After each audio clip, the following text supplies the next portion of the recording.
ऐसी लाइन जो दो या दो से ज़्यादा लाइन को इंटरसेक्ट करे उसको ट्रांसवर्सल कहते हैं। Transversal in total 8 angle form करता है, जिनमें से पहला वर्टिकली अपोजिट एंगल 1 और 4। वर्टिकली अपोजिट है ये हमेशा इक्वल है, चाहे लाइन्स पैरेलल हो या ना। 1 और 2 लीनियर पे है, मतलब इन दोनों का सम 180 होगा। ये हमेशा होता है अगर लाइन्स पैरेलल हो या ना। इसके बाद करस्पॉन्डिंग एंगल होते हैं।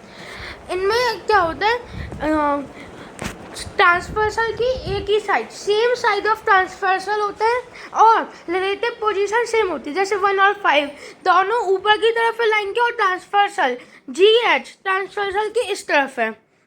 अगर लाइन्स पैरेलल है तो ये इक्वल होते हैं। इनसे अपन ये भी पता लगा सकते हैं कि whether the lines are parallel और नॉट। जैसे 1 का करस्पॉन्डिंग एंगल 5 है, 1 करस्पॉन्ड्स टू 5। इनमें देखो ट्रांसवर्सल की एक ही साइड पे है और इनकी रिलेटिव पोजीशन भी सेम है।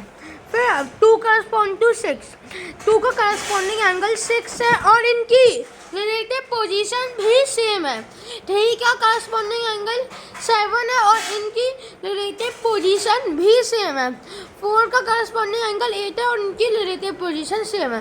ये जब फॉर्म होता है जब F फॉर्म होता है। जैसे इसमें बहुत सारा एक F फॉर्म हो रहा है, इस वजह से ये करस्पॉन्डिंग एंगल है। F में बहुत सारे मिल जाते हैं। तो एक है 2 F है, एक इस तरफ को और एक इस तरफ को। अब अल्टरनेट एंगल्स, 2 टाइप के अल्टरनेट एंगल्स होते हैं, alternate interior angle, alternate exterior angle. Alternate interior angle मतलब अल्टरनेट ऐसे एंगल्स जो अल्टरनेटिव इंटीरियर मतलब अंदर वाले अल्टरनेट एंगल्स। जैसे इस पहली पिक्चर में ये दोनों अल्टरनेट इंटीरियर एंगल्स हैं। ये जब फॉर्म होते हैं जब लाइंस पैरेलल हो। अगर लाइंस पैरेलल ये इक्वल होते हैं जब लाइंस पैरेलल हो। अगर लाइंस पैरेलल नहीं है तो ये इक्वल भी नहीं होंगे। और दूसरा होता है alternate exterior angle. Alternate interior angle Z के अंदर वाले एंगल होते हैं और अल्टरनेट एक्सटीरियर एंगल जेड के बाहर वाले। जैसे C दूसरी पिक्चर में वो अल्टरनेट एक्सटीरियर एंगल है, वो बाहर वाले अल्टरनेट एंगल हैं।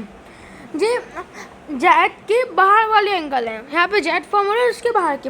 ये इक्वल, ये दोनों टाइप के इक्वल हैं अगर लाइंस पैरेलल है या नहीं।